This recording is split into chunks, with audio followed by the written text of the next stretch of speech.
Good afternoon students, I am Nitya, Assistant Professor at Dr. SNS College of Education. நம்ம last கிளாஸில் என்ன பார்த்தோம் அப்படின்னு பார்த்தீங்கன்னா கல்வியினுடைய வரையறைகள், அதாவது தத்துவங்கள் யார் யார் சொல்லியிருக்காங்க அப்படிங்கிறத பற்றி பார்த்தோம். அதில் 3 ஃபிலாசபர்ஸ் என்ன சொல்லியிருக்காங்க கல்வியினை பற்றி, அவங்களுடைய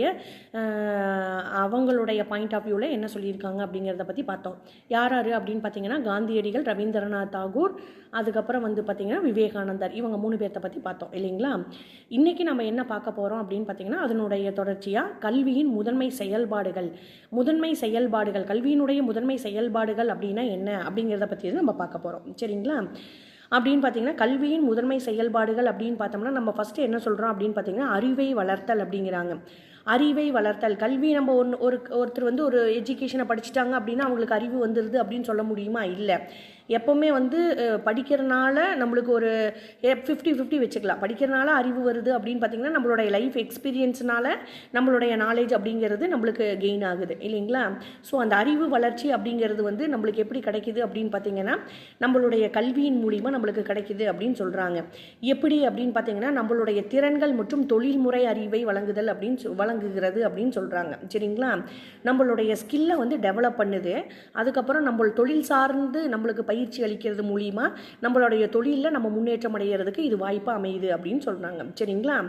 அதுக்கடுத்தது என்ன சொல்கிறாங்க அப்படின்னு பார்த்தீங்கன்னா சமூக பண்பாடு அப்படிங்கிறாங்க. ஒரு தனி மனிதன் படிக்கிறானோ, ஒரு பக்கம் வேலை செய்கிறான், எல்லாமே அது எதோட ஒன்றிணைந்து போகுது அப்படின்னு பார்த்தீங்கன்னா சமூகத்தோட தான் ஒன்றிணைந்து போகுது இல்லைங்களா.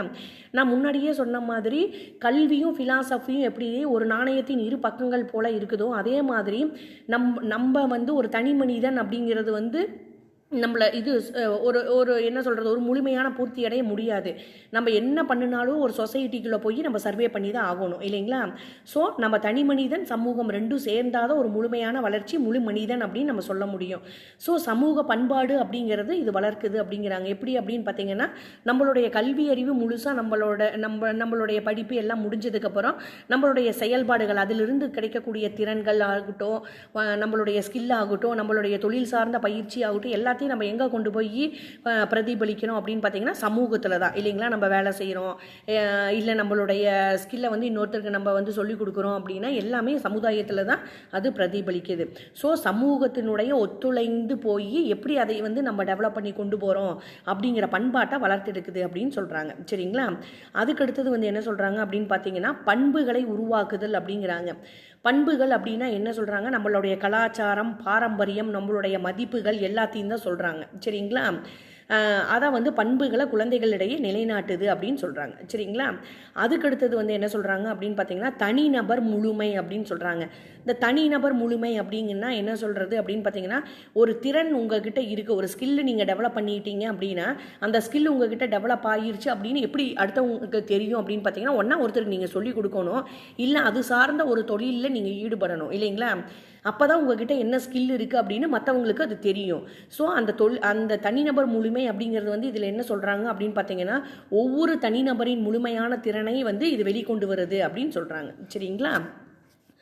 அதுக்கடுத்தது அப்படின்னு நம்ம பார்க்க போகிறது கல்வியின் பரந்த நோக்கங்களாக நம்ம இதில் பார்க்குறது என்ன அப்படின்னு பார்த்தீங்கன்னா அறிவு வளர்ச்சி, நம்மளுடைய அறிவு வளர்ச்சி, நாலேஜ் அப்படிங்கிறது கெயின் ஆகுது அப்படிங்கிறாங்க. திறன் வளர்ச்சி அடையுது அப்படிங்கிறாங்க. அடுத்தது சமூகத்தினுடைய நம்ம எப்படி ஒத்துழைச்சு போகணும், சமூகத்தில் நம்ம திறனை எப்படி டெவலப் பண்ணுறது அப்படிங்கிற சமூகத்தினுடைய ஏற்று நம்ம பொறுப்புணர்வோடு நடந்துக்கிற திறனை நம்மளுக்கு வளர்த்தி கொடுக்குது. ஸோ சமூக திறனை நம்மளுக்கு வளர்த்துது அப்படின்னு சொல்கிறாங்க. சரிங்களா.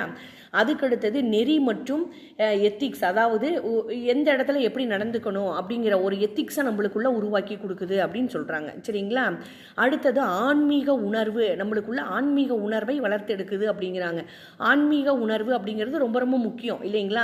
நம்மளோட லைஃப் டே டு டே லைஃப்பில் ஒன் ஆஃப் த பார்ட்டு தான் ஆன்மீக உணர்வு அப்படின்னு நம்ம சொல்கிறோம். சரிங்களா.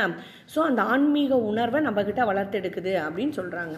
இதெல்லாம் கல்வியின் நோக்கமாக அமையுது. அதுக்கடுத்தது என்ன சொல்கிறாங்க அப்படின்னு பார்த்தீங்கன்னா சமூக மாற்றத்தில் கல்வியின் முக்கிய பங்குங்கிறாங்க. சமூக மாற்றத்தில் கல்வியினுடைய முக்கிய பங்கு அப்படின்னு பார்த்தா கண்டிப்பாக முக்கிய பங்கு இருக்குது. என்னென்னா சமூகத்தினுடைய பொருளாதார வளர்ச்சி, அந்த எக்கனாமிக் எக்கனாமிக்கல் ப்ராப்ளம் வராமல் எப்படி நம்ம வந்து சமுதாயத்தை வந்து கொண்டு போகிறது அப்படின்னா அதில் கல்வியின் பங்கு இருக்குது இல்லைங்களா. ஸோ ஒவ்வொரு தனி மனிதனும் சமூகத்தில் எப்படி இருக்கான் அப்படிங்கிறத பொறுத்தும் சமூக வளர்ச்சி அப்படிங்கிறது இருக்குது அப்படிங்கிறாங்க. அதில் அடிப்படை கருவியாக வந்து என்னத்தை சொல்கிறாங்க அப்படின்னு பார்த்தீங்கன்னா, கல்வியை நம்ம கற்றுக்கிறது மூலிமா ஏழ்மை அப்படிங்கிறது குறையுது அப்படிங்கிறாங்க, சுகாதாரம் மேம்படுது அப்படிங்கிறாங்க. சரிங்களா.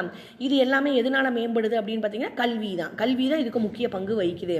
ஸோ ஏழ்மை போக்கி சுகாதாரத்தை மேம்படுத்தலாம். அடுத்தது பொருளாதார வளர்ச்சியை ஊக்குவிக்கிறதுங்கிறாங்க, வேலை வாய்ப்பு இல்லாத திண்டாட்டத்தை உருவாக்குது அப்படிங்கிறாங்க. படித்தவங்க எல்லாருமே வேலைக்கு போயிட்டாங்களான்னா அப்படிலாம் சொல்ல முடியாது. ஸோ அவங்களோட ஸ்கில்லை கொண்டு அவங்க ஒரு தொழிலை உருவாக்கி அவங்க வந்து சொந்த தொழில் உருவாக்கி அவங்க பொருளாதாரத்தை மேம்படுத்துகிறாங்கன்னு சொல்கிறாங்க. சரிங்களா. இது எல்லாமே கல்வியின் மூலம் ஏற்படுது அப்படிங்கிறாங்க.